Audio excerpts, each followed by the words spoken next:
We're back, ladies and gentlemen. Tom Amello and Nick Kling, and I'm going to give my buddy Kling here a track fact salute for his emergence as a character in a work of fiction. Anyhow. Yeah, that's fiction.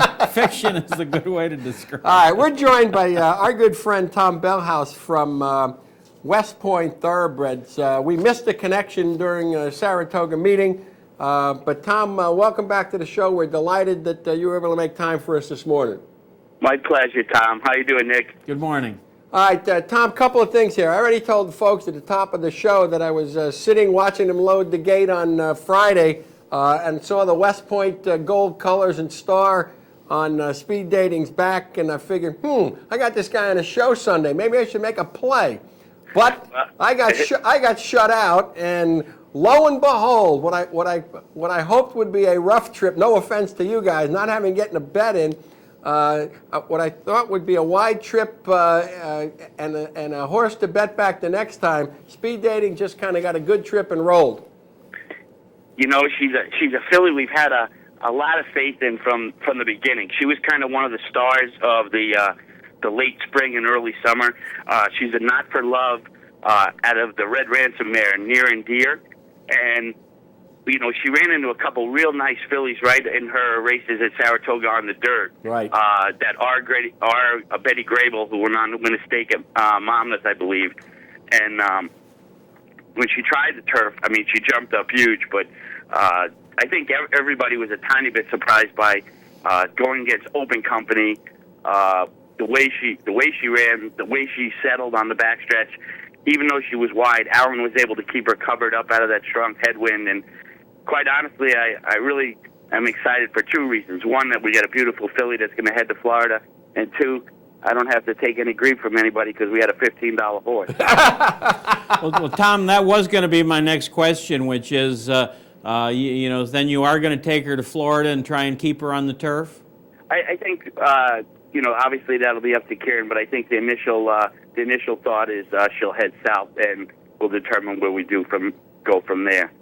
You know, then the other side of the coin, Tom, I'm sure, as everybody in horse racing knows, whether it's their owner, trainer, bettor, or just an observer, is for every good thing, you know, then there's the other side, and that's probably lawyer or Lieutenant Ron coming up short yesterday. Any, you know, reports on his post-race condition? Any reasons why he didn't run as well as you might have hoped? Well, it was definitely disappointing. You know, we have very high expectations for the horse. Kieran has been extremely bullish on him. I really think it just was a bad day at the office, and unfortunately, it looks like he might not be a two-turn horse. I felt Alan had him in a perfect spot. You know, it'd be one thing people say he should be on the lead, but I mean, he was only a length off the lead, and through some pedestrian fractions. But just a disappointing effort. The horse seemed to come out of the race okay. I think he's a Florida bred. I think we will head to Florida with him, and you'll probably see him maybe cut back to 7 furlongs or a one-turn mile. Yeah, well, that's one of the benefits of you know, of not only Aqueduct on the main track or Belmont, but Gulfstream now does have those one-turn mile races, which have proven quite popular down there. Absolutely, and you know, you can't help being around this horse through the summer and watching him. He's just got an amazing cruising speed. You know, I never thought we could get him to go as slow as he went yesterday. Watching his works at Saratoga every week, and but like you said, when they turned for home and the real running started, he was empty. Tom, just I've got the roster here in front of me, and there are two things I'd like to ask you. You know, you've got not only a stable of horses, but you got a stable of trainers, and certainly Kieran McLaughlin is one of your top trainers. All your guys are good guys in terms of they win races, they know how to train. You've given a lot of horses to Guadalupe Preciado down at Philly Park. This is one of my favorite ship-in guys. He got a win last week. Tell me how Lupe has fit into your plans. Well, first, I'd like to say that I didn't receive a phone call on that ship-in, being I was there. And it cost me the big 4. But hold on a second. Even when you know, you don't know, right? Exactly. But Lupe does a fabulous job for us. It started out as a relationship initially to have a secondary circuit. In some cases a B plan to send our horses that couldn't compete on the New York circuit, and it's grown into a relationship that we send 2-year-old syndications and yearling syndications to Lupe. And he really he's done some wonderful things. And with the purses at Philly being as strong as they are, I think if you read in the form, Kieran McLaughlin's going to have a string down there. You're going to have some legitimate racing going on at Philadelphia Park, and we're thrilled with Lupe. He does a great job. He's great with our partners, and he's really had a couple great success stories of turning around some horses that were not competing well at other circuits and came down to him and did a really nice job. Well, let me respond to that. The film Jerry Maguire, Cuba Gooding said, "Show me the money," and it looks to me like with slots, VLT revenues, and all that, you guys all have to go where the money is. A perfect example of that. We had we have a filly, an undefeated filly named Fitz Just Right. If you guys remember, Seattle Fitz was one of West Point's best horses, won the Brooklyn Handicap.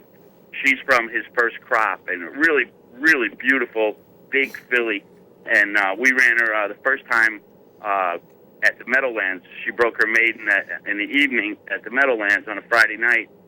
We were trying to get her in at Aqueduct in the Meadowlands to come back in the non-winners of one. We were having a hard time.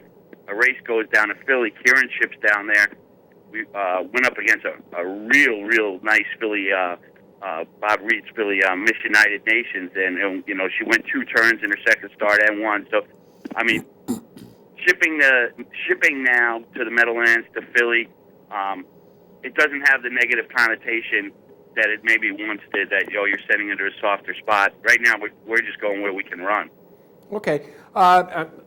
What we really like from you, Tom, is as we always get from you West Point guys, is just kind of waltz us a little bit down the roster. I know you've got some horses to debut along the line, and you got some horses, lots in training. Who should we be looking for, either in New York or in the Midwest or down south?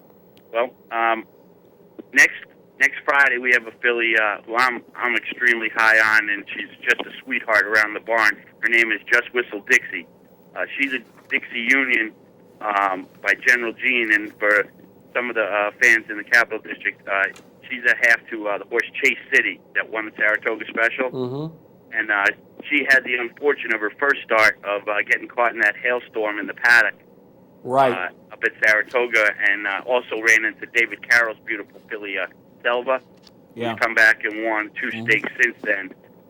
She broke her maiden last time out. Actually, she ran into Wayne Lucas's Be Smarty, or Be Smart, in the second race. So she had a little bad luck of running nice horses right off the get-go. And right now, she's being pointed for a race, stakes race Friday at Aqueduct. So we're real excited about it. Mm-hmm. A couple horses that the viewers would be familiar with. Macho again, with Dallas Stewart. Right now, he's down in Louisiana, prepping for the Sunshine Millions. He'll probably have one race before then, whether it's at Calder or at Gulfstream, or even if they will write an overnight for us at Fairgrounds. But we're looking for him to come back in the